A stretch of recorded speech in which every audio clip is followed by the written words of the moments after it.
and you don't have an IP to work with, like this wonderful Phantom Theater attraction, man, you can really dream bigger and kind of come to the table with more for the park to consider. They don't have to go through so many hoops to get things approved. So you just have more opportunity to have more fun and really do more under the timeline you're given. Welcome to the Attraction Pros podcast, where we discuss the latest trends and challenges facing the attractions industry today. We chat with some of the top leaders in the field and provide resources that will help develop your career in this great industry. I am Josh Liebman. I am obsessed with the guest experience and helping attractions make that their top priority for success. And I'm Matt Heller. I am passionate about organizational effectiveness, leadership development, and employee engagement. Now sit upright, hold on tight, and get ready for the Attraction Pros podcast. Hey, Josh, how are you? Hey, Matt, I'm doing well. You laughed right before you asked me that. Probably not part of the final cut here, but I'm doing great. How are you? I'm fantastic. Woohoo! And yes, I laughed because I was getting ready to say, hey. So I didn't want to steal your thunder. But I do have a question for you. Okay. Have you ever had the desire, the inkling to make an animatronic that looked like someone you went to school with?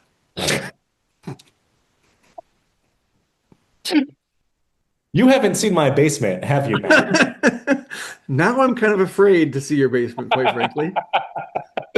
No, I don't think that has ever been a thing that I've set out to do. Have you? No. I don't consider myself like visually artistic, so that would probably not be something that would appeal to me in terms of trying to build something that looked like somebody else. So as a musician, are you auditorily artistic? I would consider myself more, if that's a word, Is that auditorially, I don't know. audibly, Audibly? musically artistic. That makes more sense. Yeah. I would say that if I were to say my creative outlet would be music, then that's more auditory. Sure. And that sentence would make a lot more sense than saying, I'm auditorily artistic. Well, I hope you get better. Thank you. Why do you ask?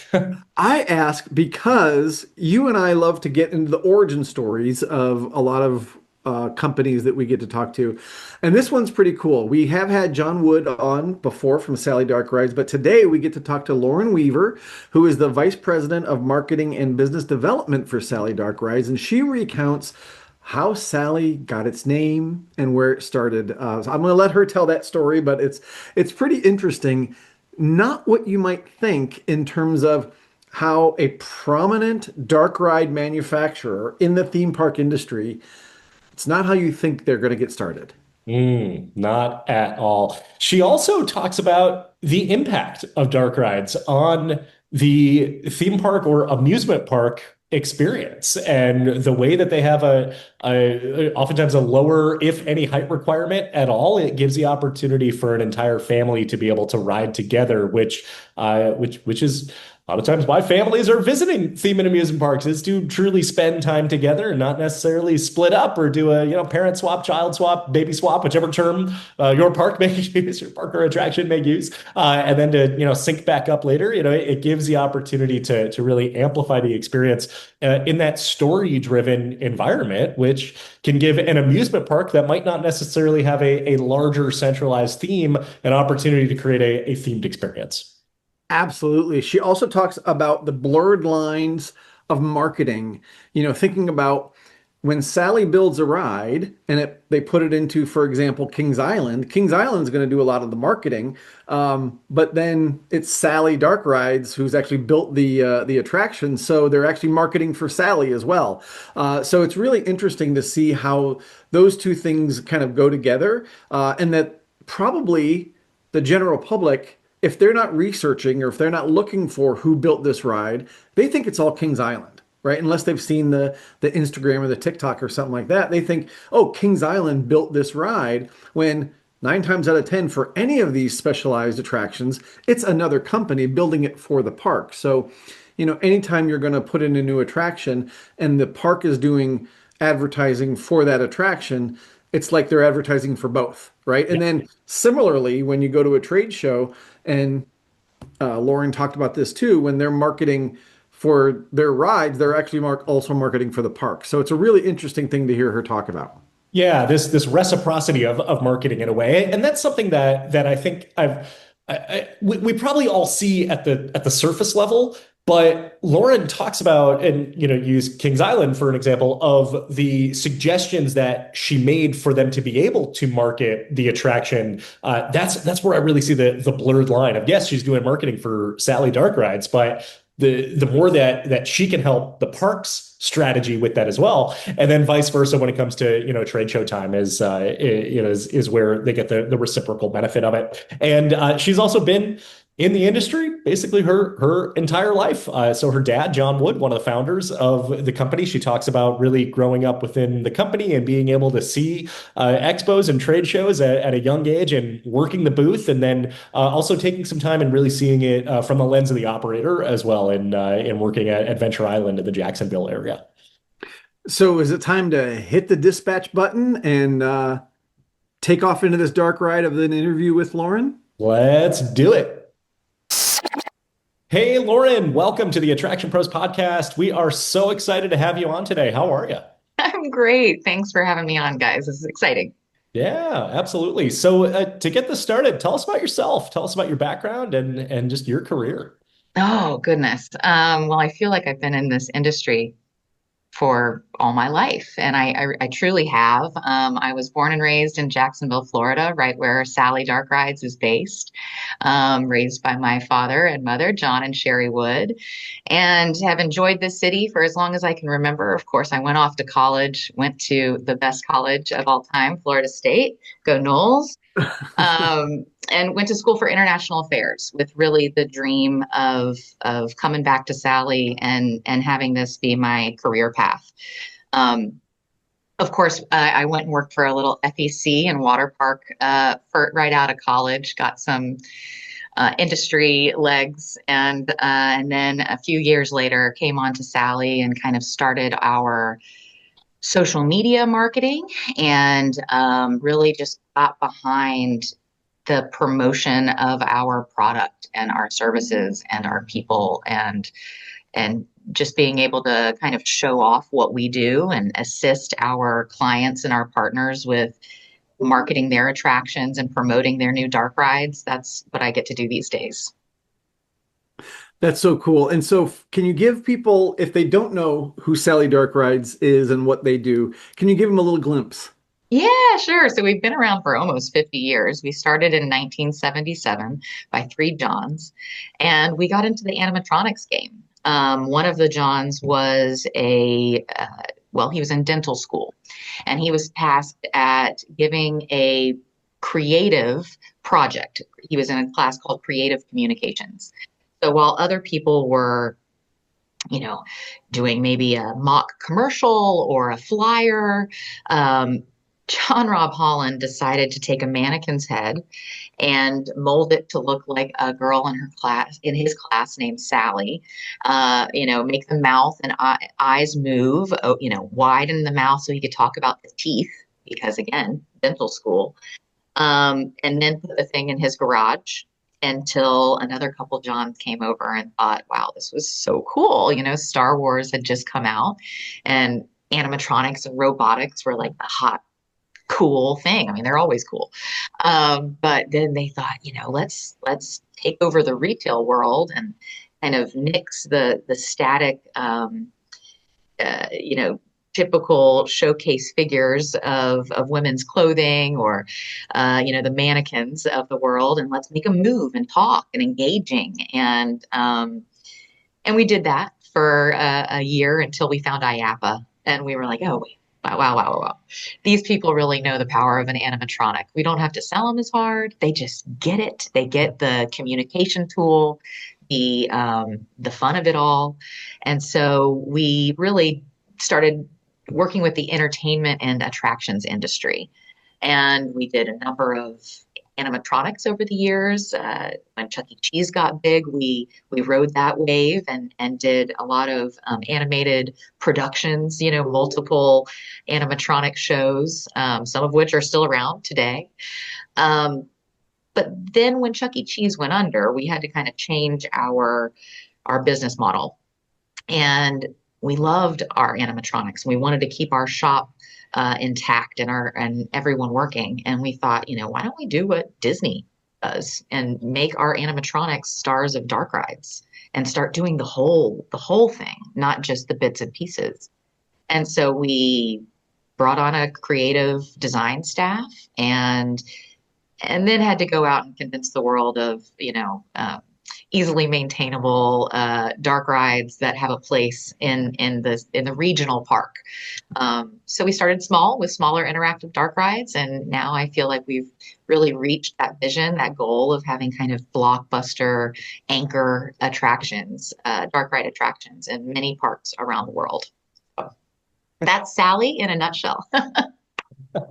So I'm actually curious to learn a little bit more about Sally, the person. And was she cool with all this? And was she excited that the mannequin was named after her and then the company after that? We have really got to seek this Sally out. I am not sure if she even knows the runway that she has had or the history that she has in the attractions world.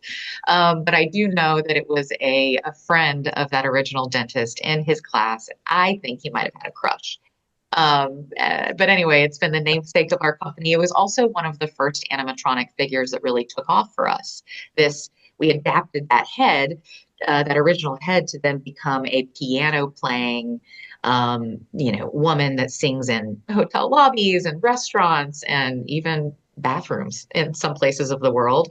And so that was kind of our first hit, other than the Santa Clauses and the Tooth Fairies of our history.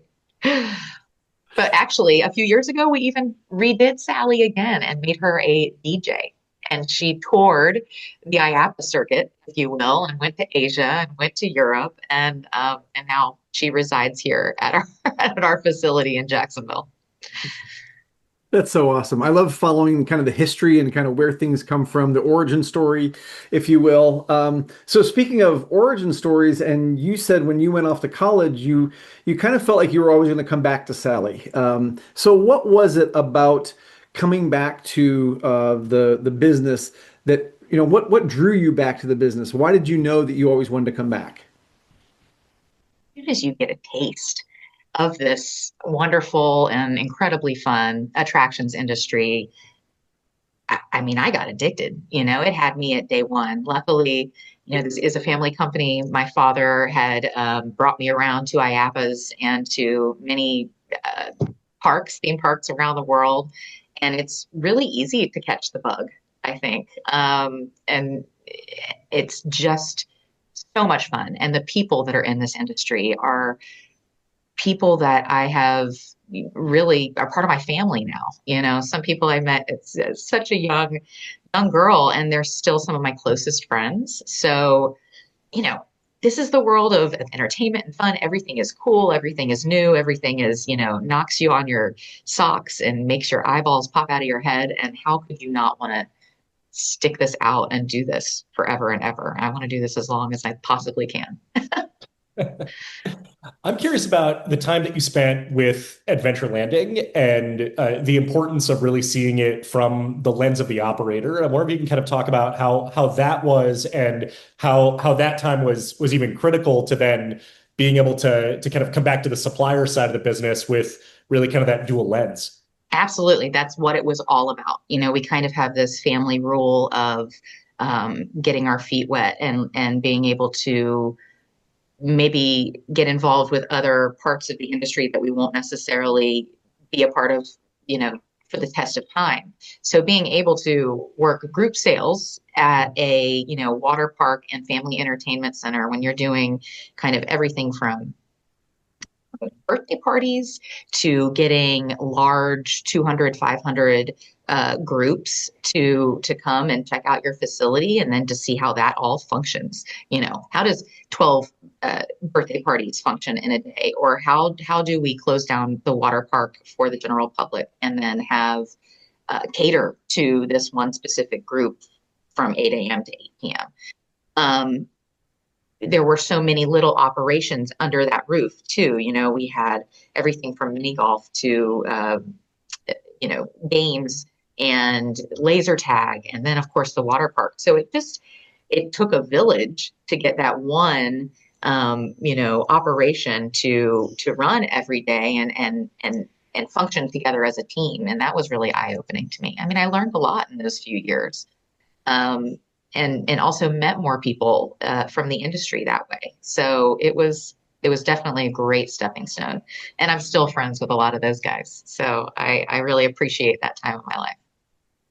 That's so cool. And I love the fact that you're able to take that experience now. And obviously, like Josh said, you're on the manufacturing side. So, using those relationships and that experience that you had from that time is really cool. I'm wondering if we can talk a little bit about the other part of the name, Dark Ride, Sally Dark Rides, and thinking about where that fits into the attraction mix of, a park, because you've got roller coasters, you've got flat rides, you've got entertainment, and then you got this very specific, different kind of experience that is the dark ride. And, everything from, the mom and pop dark rides that were made, back in the day to, Haunted Mansion and things like that. So where do you feel like dark rides kind of fit into the mix? Oh, I think they are crucial to the mix of a theme park. I mean, when you think about what is commonly known as like the best theme parks in the world, the Disneys, the Universals, but also, so many in Europe and elsewhere in the world, they all have at least one dark ride. And it's also kind of helped define their park and define their crowd base. And one of the best things about a dark ride, I mean, there's like a long list that I could list off, but to me, it truly gives you the memory that you walk away with and that you hold on to. And our lives are just meant, our happiness is built on these memories. So the fact that we can actually do something with story, put somebody as a group together, as a family, you don't have to separate them. So now that they can go home at night and they can talk around their dinner table about doing that one thing together. And there's not a lot of attractions at a theme park other than a dark ride that keeps the family together. That was really something that my dad kind of had a eureka moment when we were growing up, because I would have to separate from my little brother that's 9 years younger than me. And we would kind of have to go our separate ways unless we were riding a dark ride together. So to me, I just think it's so valuable. It's also valuable for even smaller parks that might not be able to have many, or even the room on their land for many dark rides. But if they're able to put one in, they're going to have generations of guests come back to them that only are able to get that experience at their park. And then it's kind of this like building family tradition. It becomes something that's important to their future. And again, helps kind of define their park and stand them alone from the others at times. So anyway, I think it's so important to have a park have at least one dark ride. Maybe more. Definitely think some more. I mean, yeah, look at Disney. You think of all their dark rides, how many are in that park? More than coasters, for sure. Yeah. One of the things you mentioned, I wonder if we could highlight on, is the opportunity to create the memories, the family memories, the lower barrier to entry, right, for the guests, the lower height requirements, or sometimes no height requirements, compared to larger rides, more thrill rides and things like that. And then you also kind of connected the story aspect of it as well. And one of the things that I've seen is that it allows for an amusement park to have a themed attraction, even if it's not necessarily a theme park, of kind of creating the smaller themed environment. And I'm wondering if you could touch on maybe the importance of that, because it was a pretty short line between memories and story, and where those really kind of connect together that amplify the experience and amplify the value of it. Yeah, yeah. Well, I think dark rides have kind of a short-term and a long-term ROI. I mean, in the beginning, you're doing your base marketing, you're kind of introducing people to that story, into that experience. But then a lot of parks have taken that story and really enhanced it by moving it throughout their park. I mean, you look at what Hershey Park did with our Cup Fusion dark ride. And they used a lot of those characters that are based in that dark ride originally, and they have them now theming their other smaller flat rides, or they have games that are based around this, or treats. And that's what we're seeing with our partners at Kings Island right now. We just opened Phantom Theater opening Nightmare, and what they've done is they've now taken that story and that theme, and they've moved it to food and beverage, and their merch is fantastic. So they're getting these, and they're getting these high bumps right now in all of those arenas. Not just ticket sales and season passes, but also their merch and their food and beverage are just flying off the shelves. So that's the short term. Then we have some rides that are lasting for, good dark rides stand the test of time. Our Tut attraction in Wallaby, Belgium is 25 years old now. So we're, with obviously low maintenance costs for them to keep it up this long, and operationally, their team knows what to do, and it's become something that's like a standard, wonderful attraction in their park that people still talk about, still ride. There's still long lines. So that's 25 years later, and you're still getting uh, you know, your oomph from this dark ride. I think it's incredible. And now it's like multi-generational too. So you have somebody that may have come and ridden it for their first time 25 years ago, but they're bringing their kids on now.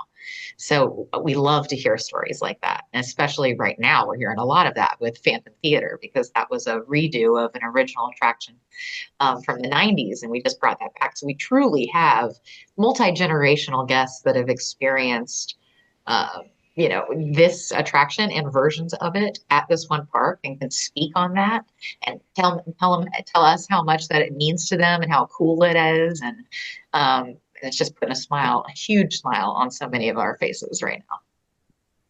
Lauren, can you talk a little bit more about that transformation of the Phantom Theater? Because as you mentioned, it was a classic ride before, now kind of updating it and things like that. And there's probably fans of the original that are like, you better do this, you better do that, you better do this, and Oh, that no kidding. A sequel is always a little yeah. nerve-wracking. So living up to that, plus also putting a new spin on it. Can you talk us through that process? Yeah. So to give viewers, listeners, a little bit of history, the original Phantom Theater was done by some wonderful creatives over at R&R Amusement Creative and Amusement Design. And they put the original in 1992, and it ran for about a decade. And then it was time to switch things out. And we actually replaced the ride with a Scooby-Doo attraction, and which ran for a number of years. And then when the park lost the license for Scooby-Doo, we decided to de-dog it by taking out Scooby and all the reference to Scooby-Doo and the characters, and add more ghosts and a different villain, and make it Boo Blasters on Boo Hill. Still keeping with that black light experience, that interactive experience, a lot of flats. But that ran for 15 years. And, like everything, some things do need to be maintained or maybe switched over as far as technology is concerned. So when it was time to do that, we said, do we want to just update the technology, or do we want to do something entirely new? Or do we want to have, a nod to the past and do something that's nostalgic, but also bring the new? Their riders, their guests have been riding an interactive ride for 20 plus years now. So that had a real draw to their season pass holders, their routine riders that didn't necessarily want to ride the same passive attraction every day of their summer, but you could always rewrite a game. So it's a new experience every time. We even got the thrill seekers, on board with that because yeah, it's like a video game, and in the AC. So anyway, we had wonderful meetings with the Cedar and the Flags crew, and they were really excited about it, especially after their stage show that they brought back, the Phantom Theater encore performance that just had rave reviews, and then got all of their fan base just really pumped up and churning and picketing almost for Phantom to come back. So we went to the drawing board and certainly wanted to honor the original ride that's so beloved by so many, but also answer to the guests of the last 20 years that have had an interactive experience. So I really feel like it's like a 2-for-1 dark ride. I've ridden it so many times, so many times, and I'm playing half the time and just riding half the time because it's such a long 6.5 minute experience that we've decked the walls. That we have 33 animatronic figures. We have so much going on that you don't even really have to play the game to enjoy it. So that's what we're kind of just we're in that moment right now. We're in our Phantom frenzy. Is 6.5 minutes long? Yes. What's the relative benchmark? A good dark ride is about 4 or more. We've done some that are 3.5. Certainly, I mean, we have to kind of abide by how much size of space do we have, but we need at least a 4 minutes to make a good dark ride. And this one is 6.5. We had a lot of space. We had a um, lot of our desires to fill mentally. So we're able to do that with a 6.5 minute omni mover experience. One of the other things that you touched on here is maybe the challenges of working with licensing and with IP with this particular attraction of having to de-dog it when the park lost the rights to Scooby-Doo. And I'm wondering if you could maybe just highlight a little bit of kind of what whether it's challenges, it's opportunities, it's also marketability of being able to be able to use known brands. But as far as what is it like working with, I guess, not only the parks, but you're probably also working with the IP holders as well. Oh yeah. I mean, we have being in the industry almost 50 years, we've certainly done both sides of things. We have worked with IPs like Justice League at Warner Brothers. We've worked with Uncharted and Sony and PlayStation, and recently, of course, Paramount and Nickelodeon for SpongeBob.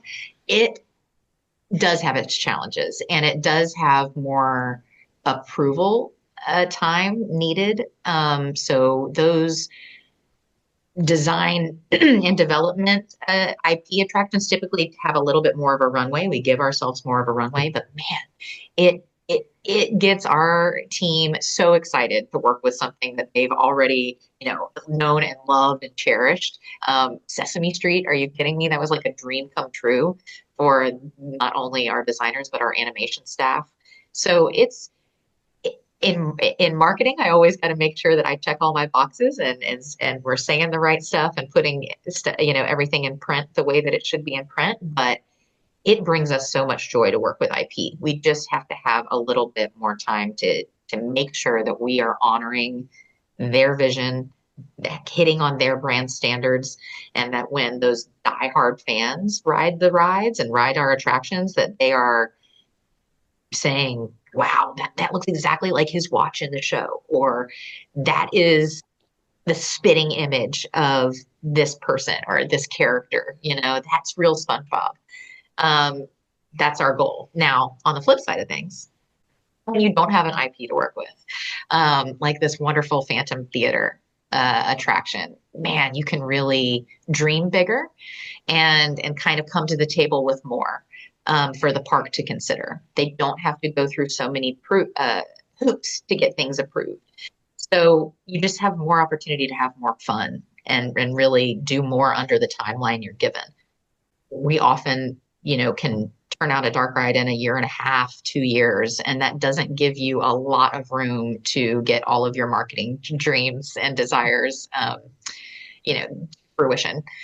So working with Phantom has just been so much fun because we could say, hey, how about this? What do we, what do you think about this? And that park was really up for the challenge of just, yeah, let's do it. Let's have fun with this. And it's paid off so far. That's so cool. That's so cool. Lauren, can you talk a little bit more about like maybe getting into a little bit of the minutia of marketing a dark ride since we can't see what it is. Like you market a roller coaster, hey, there's the lift hill, there's the launch, there's the train. What is it like marketing something that people can't see? Yeah, it's a different beast altogether. And some of our partners in parks have really been not afraid of it, but they don't necessarily know how to tackle it because they're so used to come in with the coaster and you can see it from the road, you can see it going up. That's an easy thing to explain is happening versus what's inside the box, But all of our rides have great story. Like that is a thread that runs through every single one of our projects. And if you can get behind either, the story or the characters and just have fun with introducing that to your fan base. I mean, Portaventura has done an incredible job marketing our attractions, using influencers, using the power of social media, using games and quizzes to involve people before the ride even opens. Kings Island with Phantom Theater, we did some really, really fun stuff before the Boo Blasters even closed. We were able to say, wait a minute, we have so many things that we can get people excited about. Let's do that. Let's not come out and just say Boo Blasters is closing and we're getting Phantom Theater. Like Phantom is all about mystery a little bit. And we just got behind that. And so we said, let's shoot a couple fun videos to allude to something mysterious is happening inside the Boo Blasters before we even announce it. Let's play this guessing game. And my goodness, the engagement we had on social media with every single one of those, early promotional videos that we had, it was astounding. I mean, that Kings Island fan base is no joke.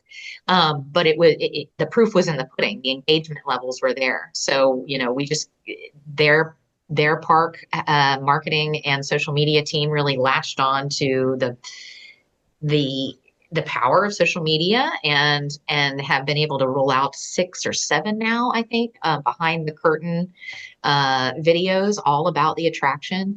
So, and we worked with them along the way to provide B-roll of our animatronics coming together in the shop, of our designers working on the attraction so that they could then use that in their curtain call videos. So it was really it took a team effort to get this stuff going. And they don't have feet on the ground here at the shop to see what's going on, see what's cool in production, but I did. And I want them to push that out because they're showing our stuff, but they're getting so many people excited about what's to come before they even see what's in the box. So I think as long as you just latch on to the story, to the IP, to the characters, whatever it is, and then really make some good content, like you have your marketing that can sometimes even beat out a coaster. Hmm. So I don't know if I'm onto something here or not, but the way that you're talking about marketing and kind of the passion and the enthusiasm that you have behind it, connected with your VP of marketing for Sally Dark Rides, is some of the best marketing for Sally Dark Rides, the manufacturer, the supplier, the park's marketing, the way that the park is marketing the product. Is there a big blurred line in there? Oh yeah, for sure. I mean, if they're making our product look good and I'm helping them make our product look good, I mean, that's we just need to shine. We need to shine either with our content or their content, but they have certainly many more followers on their side. And then, yeah, we kind of tag team with what we can show the public. And typically, we both view and check off and make sure that our stuff is showing the way that we kind of want it to shine, and then we have something that we can show off for years to come. And yeah, it's great when there's a park name or a park logo involved, and to have that credibility of that partnership. That's, experience is so much of what we hang our hat on. And we've been very lucky and fortunate to work with many in the industry, and it's great when they're singing our praises. Well, and this may sound like a similar observation or question, but I'm going to go back a number of years, like maybe before social media, and you would go to Kings Island and a new ride would be there, and you're like, who made this? I have no idea. Like, unless you saw the little plaque that said Right. Sally Dark Rides, you had no idea who that manufacturer was. And I would imagine to most of the general public, like, unless they're looking for it, they probably don't know either. So it's almost like you're kind of invisible, but that's not necessarily a bad thing to probably most people who are riding, I'm guessing. Right. I mean, we need to be visible to the theme park buyers and decision makers. And so as long as they know it's a Sally ride, which typically, even before social media, we would still have good presence in industry magazines and trade publications, and then of course our trade shows that we participate in. So I think we've had decent visibility. Now it really is at a whole nother level of visibility. Our name is becoming more of a household name than it is a silent name that's just on a plaque on one of the dark ride vehicles. I mean, when we just had opening day, not even quite a month ago up in Cincinnati. I was just telling Tony Clark this right before this conversation, but the last day when the season pass holders were there and I was just giddy, standing at the exit, just listening to everyone walking off and just having families talk about it. And it was just such a highlight moment. My project manager and head of electronics is sitting over there on the bench, but they're wearing their Sally Dark Ride shirts. There were so many people coming up to them. You work at Sally. You work at Sally Dark Ride. Oh, that's so cool.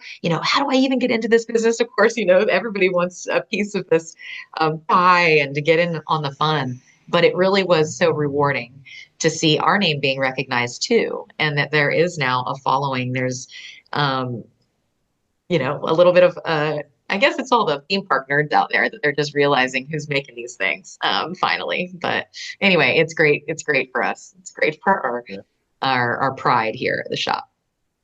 Yeah. Cool to see when people are starstruck when they see someone with the Yeah. logo. Right? Yeah. Well, I had a celebrity different side. shirt on and I was kind of mad that I didn't wear my Sally shirt. I was like, not to me, not to me. You mentioned trade shows. You mentioned the theme park decision makers. I've always felt like when I visit the Sally Dark Rides booth at IAAPA, it is an experience in and of itself. And I would love to hear you shed some light on your trade show strategy. Yeah, I mean, it is a time for us to show off. That's the whole point of this. This is our biggest marketing opportunity of the year. It's what we designate a lot of funds to. We, in years past, there only been three IAAPA shows. Now we're 4, 5. We're growing, but we've traditionally exhibited at all of the main shows: Orlando, Asia, and Europe. And it's a time for us to show off our products and our projects. So we, love to show off if we have anything that we can show off before they get installed of our current projects. So of the years past, of course, you've seen Joker blasting people with his laughing gas cannon, or Garfield, or Big Bird. I think that was the biggest selfie of the year was with Big Bird. I feel like every man, woman, child, and 80-year-old man had a selfie with Big Bird. It was so cool. And then Phantom Theater this next year. So we love to bring something new in that way, and also support our clients that are, this is part of their marketing moment. This is sometimes their big announcement to the theme park world. So we have the footprint, we have the booth space. Let's please be supportive and kick off this marketing campaign in a big way at IAAPA Expo. It's also a time for us to promote our products, not just our projects, and a dark ride is kind of hard to promote in small square footage space. But we try to do that by showing our experience with video and blaster station and photographs, of course. This past couple of years, we've debuted a new product line, which is the mini dark ride, which, answers to what we've heard for so many years of, we just have a small space. We love dark rides, but we just don't have the space for one, or maybe not the budget. So we've just tried to combat turning people away by saying, okay, let's think about how we can actually do this. We would love to get into the family entertainment or the location-based entertainment space more. There's so many zoos and aquariums and museums that could really benefit from a dark ride. Cruise ports. These are places that have been kind of in the back of our mind of, heavily trafficked, often family based in their clientele. And so we thought, all right, let's try to solve this puzzle. So now we've come out with a mini dark ride, and we're promoting it to everyone that I just said, not only at the amusement and the attractions industry, but also museums, aquariums, and zoos. So that's a way for us to kind of bring that to the fore and have all of those buyers and shoppers that are walking the floor aware that that's even a possibility. Many people wouldn't think of a Sally dark ride necessarily in a zoo, but we're talking to plenty of them right now. So it's just a big moment for us to get our message out, our brand out, our product and our projects more in the view of the thousands that are walking the floor. It's so funny, Lauren, when you said cruise ports, the first thing I thought of was when people are boarding the cruise ship, right? If you went into that cruise port and you got onto a dark ride vehicle and you went through that whole process of getting your ID and blah, blah, blah, and doing that as a dark ride, I mean, and then when you get off, you're walking onto the ship. Yeah, let's make that happen. That'd be fun. That'd be fun. Great. What a great way to board a ship. Right? But my actual question was kind of similar around IAAPA, is that you've been involved in committees, you've been involved personally with IAAPA. And so can you speak to a little bit about kind of how that's benefited you, and, like, if other people want to get involved, like, what is that kind of the joy of giving back? Like, how has that been in effect for you? Well, it's twofold. It makes me feel good as a human being, that I'm doing something for others, but also I have benefited from every single committee that I've ever served on, just because I've grown a whole nother group of industry pals and really get to peek into their arenas and learn from them. But I think to get involved in a committee is not necessarily hard. Both IAAPA and the TEA, which I've served on, and even our local Greater Jacksonville Fair, they want volunteers. Add your name to the list. Now, to get yourself on the committee it takes a little bit of work from, I think, maybe you get your name drawn from the hat, but you also kind of have to build an impression. And to do that, you've got to be involved. Just go to the mixers, go to the networking opportunities, shake the hands, like, have people introduce you, which is luckily what I had a lot of. I had my dad introduce me to a bunch of people, but then I'd gain a few friends and they'd introduce me to a whole lot more. So, and I think that's what's helped me maybe get on committees. Just, oh yeah, I met her. Oh, I think she'd be a good, seat filler. But I had to kind of get my name out there a little bit before I could even get chosen or respected enough to serve on a committee. And then once you do, just give it your all, lend your ideas. Don't be quiet. You can ask any committee that I have ever served on. I'm certainly not quiet. And that's maybe to my detriment sometimes. But, sometimes it also gets things moving, and it can start a conversation. So, yeah, I say volunteer, get involved in committees as many as you can, because it's only going to serve the industry and yourself. It's twofold.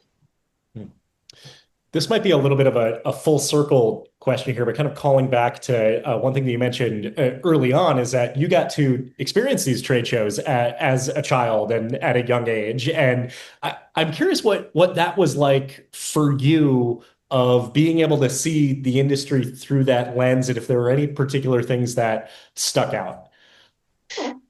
It was just so eye-opening. It was so busy. So, put your seatbelt on. We're going from thing to thing to thing and meeting 20 people in 20 minutes. That's what it always felt like to me. It was incredibly overwhelming. But I, I don't know. Maybe I just have the genes for it or something. It was always just so invigorating and fun. And I always wanted to ask my teachers or my professors later, like, I need to go to this. This is part of my future. Can I take my quizzes, my tests early so that I won't miss it next week when I'm down in Orlando or in Atlanta or in Vegas, wherever the show was. And then to kind of be put to work, I wouldn't just stand there and twiddle my thumbs. It was like, okay, Lauren, you're over by the TUT model. You've ridden that thing. Go tell people about it. And so I was like, okay, well, I can do that. I love this ride, so I was just put to work. But I was passionate about it. And I think that always kind of shined and it showed on the floor. So, yeah, it is full circle for me now to be handling our trade shows, handling our booths. But I've put the work in and I know how to make us look good. So I don't know. I made for it. There you go. There you go. So I have one last question. We're just about out of time, but it's going to be an unfair question, but I'm going to ask it anyway. Oh, okay. Do you have a favorite ride, Oh. or even a favorite dark ride? If you want to Of course, my favorite rides would be dark rides. It's just hard to choose one. I think about this often. It's like the Rolodex. It's the carousel of dark rides that go around in my head. I have favorite Sally rides. I love our Sesame Street attraction over at Portaventura World. I really love this new Phantom Theater opening nightmare attraction at Kings Island. But of course, I have to give credit to, the Disneys, the Universals of the world that have put out, incredible pirate attractions all over the world. The Pirates in Shanghai is just so well done. Some of the attractions at Epic Universe, the dark rides, are just mind-blowing, incredible. But I also have a special place in my heart for gorgeous, intricate European attractions like Dream Flight at Efteling. I think will always be in my top 5. But to ask me to choose one is just impossible. I'm sorry, can't do that. Fair enough. Fair enough. Lauren, this has been just such a wonderful conversation. Like Matt said, we're running low on time here. But in the meantime, if people want to learn more about Sally Dark Rides or if they want to get a hold of you directly, where would you send them? Oh, yeah. So, of course, please visit sallydarkrides.com or follow us on Facebook, Twitter, LinkedIn, Instagram. And then, we're over here in Jacksonville, Florida. We actually do give tours to the general public on Tuesdays and Thursdays. So if anybody ever wants to walk through, please do. And you'll find us at every single IAAPA trade show and, industry event that we can get ourselves to. Can find me on LinkedIn and Facebook as well. So please do. And yeah, thanks for having me here, guys. It's been fun to talk to you. It seems like time just flew.